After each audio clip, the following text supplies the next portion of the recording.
Hey guys, in this video, I'll guide you through how you can change Instagram business account to private account. Alright, so let's begin with the video. First of all, open the Instagram app on your mobile device and make sure it is updated to latest version available. After that, tap on your profile icon at the bottom right corner of your screen and your profile page will be displayed.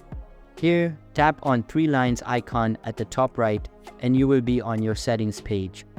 Now, if you go to account privacy and tap on private account, you will get this pop-up that you can't private the business account. So, in order to private your account, go back and here search for business tools and type option. Once you found it, click on it and here look for account type option. Now click on account type option and select switch to personal account from the pop-up menu.